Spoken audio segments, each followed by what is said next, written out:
خدا کے لیے میں آپ کے پیر پکڑ کے ریکویسٹ کرتا ہوں، میری شادی میں فضول خرچی مت کیجیے گا۔ بیٹیاں کہیں میں فاطمہ سے زیادہ معزز باپ کی بیٹی نہیں ہوں، اور نوجوان لڑکے کہیں کہ میں حسن اور حسین سے زیادہ عزت والا نہیں ہوں۔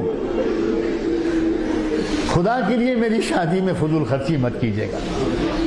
بچے کہیں، ماں باپ کہیں کہ بیٹا دوسروں کے ہاں جا کر ہم نے کھانا کھایا ہے، وازوان کھایا ہے، اور یہ کیا ہے اور وہ کیا ہے، اب تو ہم کو کرنا ہی پڑے گا، تو بیٹا خوشامد کرے، بحث تو نہ کرے، بڑوں سے خوشامد کرے۔ بیٹیاں کہیں، بیٹیاں اپنی ماں کے پیر پکڑ کے کہیں امی جو غلطی پہلے ہو گئی، لیکن اب اللہ کے غضب کو دعوت مت دیجیے۔ اگر میری شادی بہت ٹھاٹھ سے ہوئی تو راستے میں جو بارات گزرے گی، مجھے لینے کے لیے جو بارات آئے گی اور مجھے دلہن بنا کر جو بارات لے جائے گی، تو راستے میں غریبوں کے بھی تو گھر پڑیں گے۔ اگر کسی غریب کے گھر کی بیٹی نے تکیے میں منہ چھپا کر رونا شروع کیا اور کسی غریب کے بیٹی نے یہ کہا اللہ میرا باپ بھی اگر مالدار ہوتا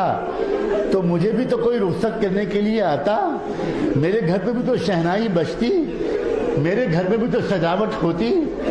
اللہ میں یتیم ہوں، میرے باپ کا انتقال ہو گیا، اللہ میرا باپ مزدوری کرتا ہے باغ میں، اللہ میرا باپ ایک معمولی سا ملازم ہے، بہت مالدار نہیں ہے، تو کیا اس کی سزا مجھے زندگی بھر بغیر شادی کے انتظار کر کے ملے گی؟ اگر کسی گونجتی، چیختی، چلاتی، ناچتی، گاتی بارات کو دیکھ کر اور سن کر کسی غریب کے بیٹی نے 2 آنسو بہا دیے، تو اللہ کی طرف سے یہ فیصلہ ہو سکتا ہے، فرشتوں سے کہا جا سکتا ہے اس شادی میں نحوست ڈال دو، میاں بیوی کے درمیان تعلقات خراب کر دو۔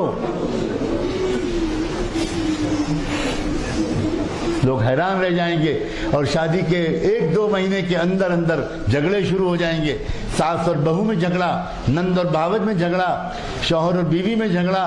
اور لوگ سمجھیں گے کہ یہ جھگڑا اس لیے ہو رہا ہے کہ کسی نے کچھ جادو کرا دیا اور کسی نے کچھ سفلی کرا دی۔ نہ جادو نہ سفلی، بلکہ بات یہ ہے کہ اس غریب کی کراہ پر اللہ کو غصہ آ گیا۔